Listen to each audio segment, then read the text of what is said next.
Now, hello everyone. Welcome to the Financial Classroom Podcast. I'm your host, Will, and with me on the other side of the mic is Tim. It's great to be back.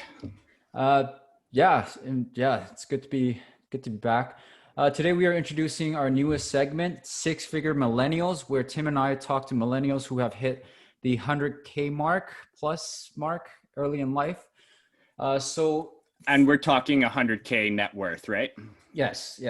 So the purpose of Six Figure Millennials is to show other young folks out there that with hard work and discipline, it is possible to reach that 100K mark early in life. With each segment, we will hear from different millennials who have accomplished this and have done so, with different ways. And we'd like to hear from their stories. For our first segment today, we have Jay from Red Deer, who hit that 100K mark at an impressive age of 26. Wow. Jay, you wanna say hi to everyone out there, to our listeners? Hey everyone, thanks for having me on the podcast. Yeah, 100%. So, Jay, would you like to, start by telling your story, where you grew up, just your life story and how you came to be saving up to 100K by the age of 26? So financially, story kind of started in high school. Mom and dad would, I'd like to say they took half my paycheck. It was more of, you put half aside, you keep the other half and you do what you want with it. We'll invest this. So it kind of got me on that journey of, well, you know what, if I can save half my check there, I might as well keep going with it. Mm-hmm. So it really helped me along. I had a few forays into some of the real estate investing early on, 2008, for the worst. And, you get a bit of a sour taste in your mouth, but you build it back up and you keep going. Mm-hmm. I went through a few jobs, things either high stress, didn't like, and finally fell into the one I have today, which I've been at for the last 8 years now. So I'm 31 now. Okay. And yeah, that's really kind of where it started financially for me. Okay. So Jay, have you always been financially savvy, like with budgeting or saving, things like that? I'd like to say I lucked into it a little bit. Really, I really did save some, maybe not as much as I should. I mean, especially when you look at the financial independence side of things, it's 40, 50, 80%. I was saving maybe 15 or 20. What I really ended up doing was I fell into it accidentally. I bought a house when I was 23. I saved up enough to put that $15,000 down for that down payment. Mm-hmm. And then I got that one renter and that was pretty good. And I got a second and then a third. And then I thought I was living my best life. I did spend quite a bit of it. I wish I would have saved a little bit more of it, but it really got me into a little more of the entrepreneurial side of things. Yeah. So were you able to save while you were in school, or did you go to school? How long did it take for you when you were done school till you hit that 100K mark? So I graduated. I was just turning 18 when I graduated. I went in and did labor type jobs. I was really into cars. I was into the automotive sector, and I really wanted to do that. And found out pretty quickly that it doesn't pay very well. So I went into the construction field and, doubled my labor rate at the time, which is great. So I was able to save a little bit of money, but decided it wasn't for me. So I actually ended up finding a job in heavy duty mechanics. Okay. So I initially started working on heavy duty trucks, equipment, brake suspension. Worked in a shop there and started my apprenticeship. Oh, very cool. Wow. Very cool. It took 6 years to fully complete my apprenticeship. It's typically a 4-year program. It was right in the middle of 2008. So I was laid off for almost a year, really. So I was able to catch up on the school, but not the hours. Mm-hmm. So I did finish my apprenticeship. So I'm a journeyman heavy duty mechanic. Now I was finished that in 2011. Oh, cool. So Jay, what is if you were to calculate all your assets together and liabilities, what would you say your current net worth is at the age of 31? Current net worth would be about 380,000. Wow. That is, you know what? I don't know if you know many 31-year-olds out there with $380,000. That's impressive, man. Congrats. Thank you. That's And awesome. I don't know. I just want to point out too, like, I think it's really cool that he's reached that without a master's degree, without a PhD, right? I just think that's amazing too. Yeah. So for that $380,000, how is it allocated? Do you have any investments? Is it on a house or is it in a savings, in an RSP? So the majority of my assets are in real estate. Okay. Like I said, I bought that first house in 2011 and I rented it. Well, I had roommates there till 2015. And when I decided I was looking for another place, my one roommate was actually a cousin of mine. And he said, well, let's look at another property. So we went out, found a property, and we moved to that property and brought all the roommates with us, which left that first property open. And so I rented that property out. I found a great renter, which they're still there. Wow. So I moved into this other property. So that allowed me to really bump up my net worth, right?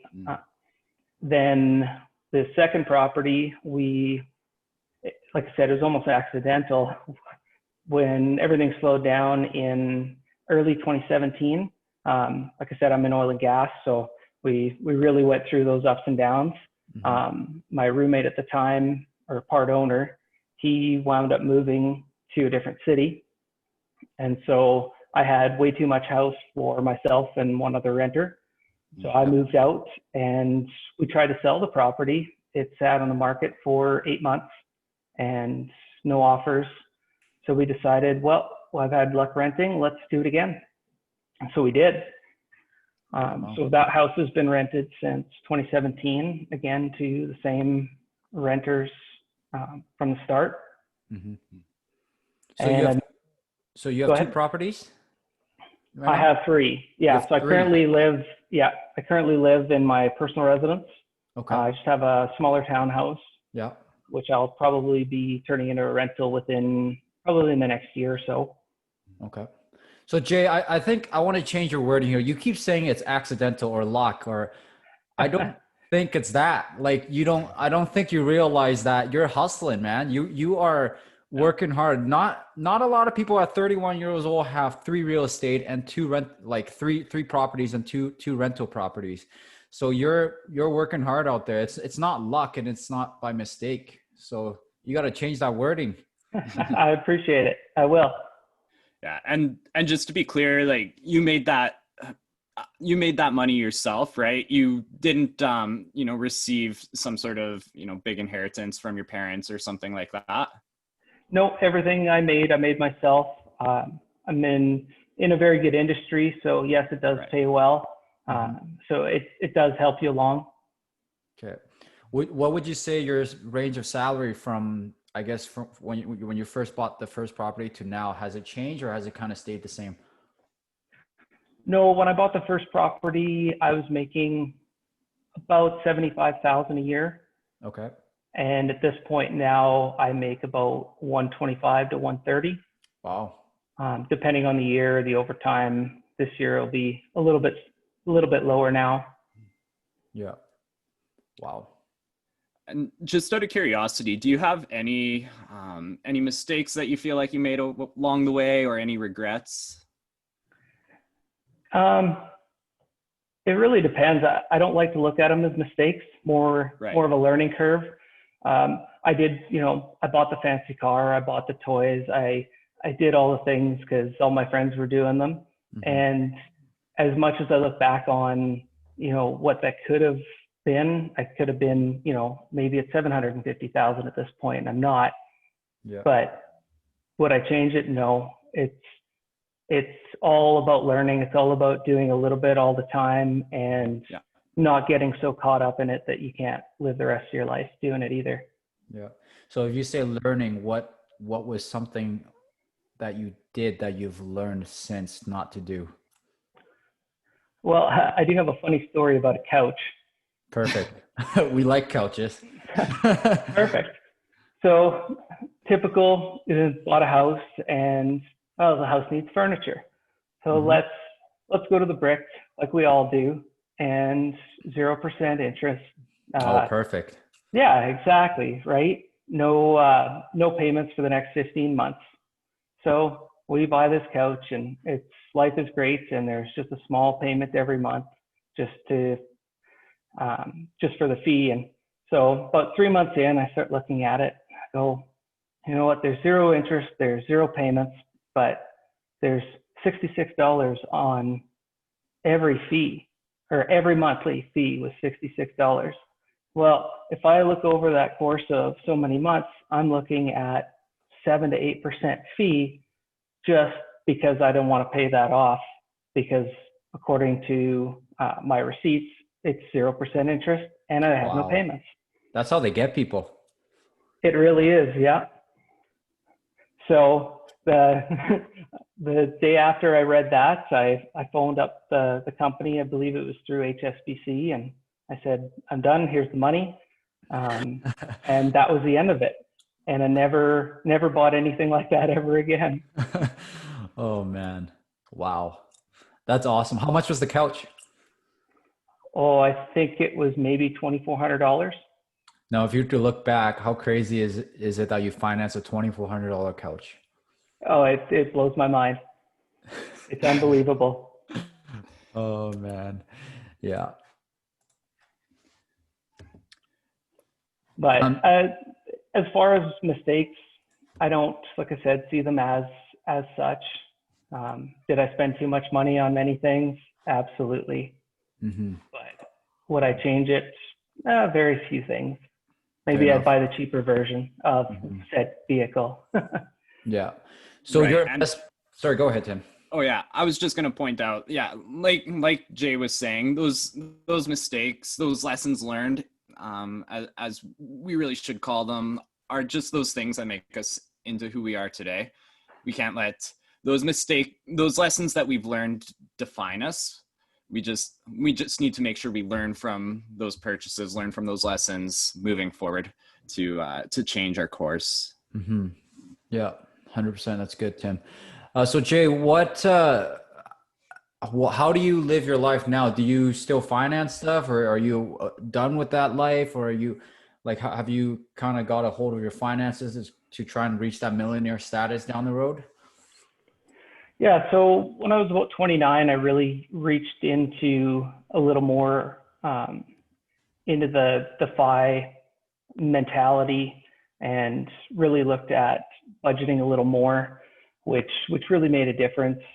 Set aside X amount I wanted to put away every year at whatever interest rates, and it gets to be a little difficult to budget everything.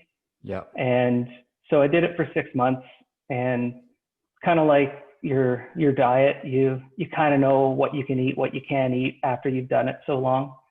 And so I've kind of kept it there, trimmed out what I didn't feel I needed. I tend to be fairly minimalistic as far as the belongings I have. I don't carry much for debt other than typically mortgage debt. My vehicles are usually cheaper, older vehicles that I either fix or pay off right away. Very smart. And that's kind of how I keep going. And it allows me to, if I do want to splurge, like I said, I still love the automotive side of things. And I do have what some might call a race car, but it's quick and but it's still cheap. And Jay, I'm just gonna call you off here real quick. You got $380,000. You're allowed to have a fun toy. All right. All right. So sorry, continue your thought there. I just have to let you know that you're too hard on yourself. No, I love it. And I love it. I budget for it, and it makes me happy in both senses, right? Mm-hmm. It allows me to still get to where I want to be, and it still allows me to have the fun I want to have. Yeah. Yeah. So have you always budgeted, or have you always at least been pretty aware of how much you're spending, or is that something that you learned kind of along the way? So I was fairly goal oriented. So when I decided I wanted to buy the house, it Mm-hmm. was, I will put everything aside and this is my goal and this is what I'm going to do. And that's typically how I've done the majority of my investments. So that's why I don't have a ton of investments in the stock market. I'm not very good about putting things in every month, time in the market over timing. Mm-hmm. And so I do have, a small portfolio of stuff, but Yeah. I tend to pick big goals, run after them. Once I've achieved them, then kind of lay back and just kind of ride the wave for the next little bit until I find another goal I want to jump after. Oh, you bet. You know what, Jay? It's crazy because the fire community, it's full of people who are goal oriented, and you're not the only one. And it's crazy how if you have goals and people who are goal oriented, they can achieve some crazy stuff in life. So Yeah, we actually just on episode 1, that was one of the big points that we drove home, is that if you want to be financially successful, you need to have goals. So once you have those goals, you're going to work hard towards them. yeah, yeah, 100%. Uh, so Jay, this is going back to your intro there. How mad were you when your parents took your money away, 50% of it, and put it into savings at the time? It was a tough thing, I tell you. It Uh, feels like you're losing everything, yeah. but it was quite a learning experience, Mm-hmm. and it really makes you appreciate, even that half that you did get, right? Mm-hmm. It made me work harder, so I'd have a little bit more. Mm-hmm. It pretty much prepared me for Canadian income tax. Is really what it did. So Tim is actually a charter accountant, I'm working or towards it. I've oh, he's written the working exam towards. just to finish the practical experience. Yeah. Oh, that's great. So he's all about the taxes. Love, love Yeah. doing the tax returns, hate the taxes. Yeah. Yeah, I believe you. Yeah. So Jay, what's your next goal? What's your next goal, and what's your 10-year goal kind of thing? So my next goal, I'm actually looking for an acreage type property. This Oh, one will nice. be more for myself. Mm-hmm. So something with a big shop, Are so you I can looking work on my own things. are you looking to rent out your current space then? Yes, I will be. So in Okay. that next probably 1 to 2 years, depends on how the market falls. Yeah. We'll see what this winter brings as far as what the real estate pricing does, Mm-hmm. and if the right deal comes along, then it may be sooner. Okay. And what's your 10-year goal? 10-year would be retirement Wow. in that sense of the word. I can't sit still long enough to retire, Yeah. 100%. but I do like the definition of financial independence, and it allows you to do the things you want to do without being restricted to a job or a way of making money or feeding yourself, or having to do things as opposed to wanting to do things. So you'll be 41. Yes. Impressive. Very impressive. Yeah. Yeah. So I guess there's if you live on an acreage and you're going to have 3 properties, are you looking at potentially continuing a real estate kind of down the road, or is that 3 is good enough, or with someone who's so oriented, there's never like enough? You're just going to keep acquiring real estate until you're a multimillionaire. That's a really good question. I really don't know. Yeah. I do like the properties. I've been very fortunate with the management of those properties to have really good renters. Mm-hmm. And maybe I get a bad one and get a bad taste in my mouth, then maybe I don't want to do it as much or for as long. Mm-hmm. I do like the fact that these 3 properties would would really put me, near that $1 million mark once they're paid off, and would have a decent return, especially with appreciation, rental price appreciation over time, would give me more than the typical 4 to 5% withdrawal rate of your typical FI number, right? Your 25X. Yeah. So I may keep just the 3. I may look at buying multifamily. I would really love to do a 12 to 24 unit complex, but finding the right investors and the right people and being at the right place at the right time. Okay. Cool. And just one other question here. So I'm getting the impression from our conversation that this is just you earning income. You don't have, say, a wife or common law partner. It's just you bringing in the income? Yes, it's just myself. Wow. Okay. Wow. That's crazy. I think there's a lot of people out there who will look at people who are 100K millennials and they'll say, okay, but it's easy to do that when there's 2 incomes. I'm single. Like, I'm looking after the payments for one property all by myself, and that's eating up a lot of my budget. But you're doing this all by yourself. You're 31 and at 380K. So it's definitely possible to reach that 6-figure millennial status without that dual income. Yeah, absolutely. And I mean, you can look at it both ways, right? Let's say you had a wife and a kid. There are quite a few more expenses too. So, right. I mean, there might be a singles tax, but there's still, that added income from a spouse or a partner, and the added cost of children.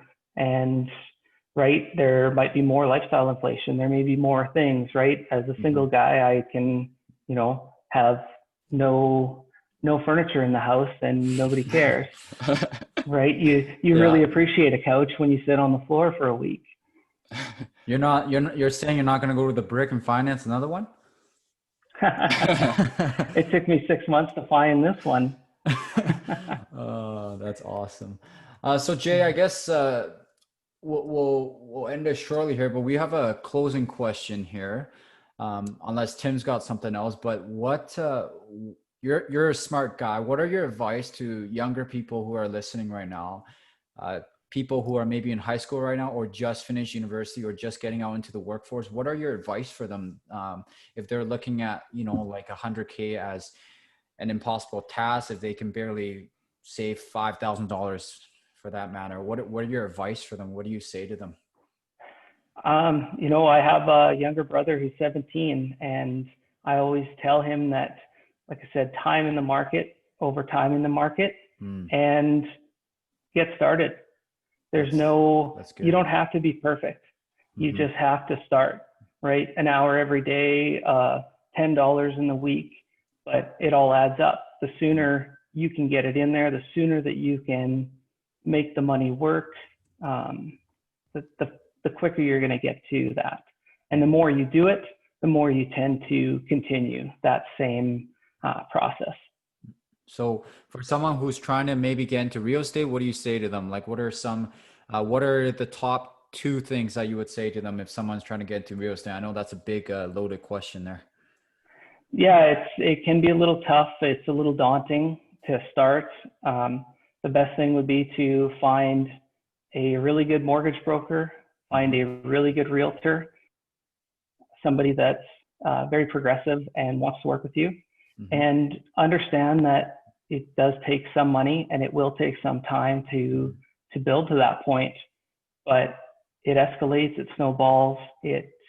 Once the ball gets rolling, it's easy to keep going. So to start, it's just jumping in there. Start by saving $5, and then do it every week, and then double it, right? Once you get to that first, $1,000 or $5,000, you really start to understand the value of money, where it's coming from, and what you're working towards. and you can value it a little differently. Mm-hmm. And Good. I just want to echo what Jay said there, that you don't have to be perfect. You know, you just have to, you know, like Jay said, you just have to be intentional. You just have to have those goals where you say, okay, I'm actually, you know, I'm going to put this $10 away. I'm going to put this $20 away. I'm going to watch it grow. Right. Mm-hmm. Mm-hmm. Just because just because you've learned lessons along the way, it doesn't mean that you can't achieve your goals later on in life. Exactly. Yeah. Well, Jay, Tim and I, and on behalf of the financial classroom, we really appreciate you for coming on with us and sharing your story.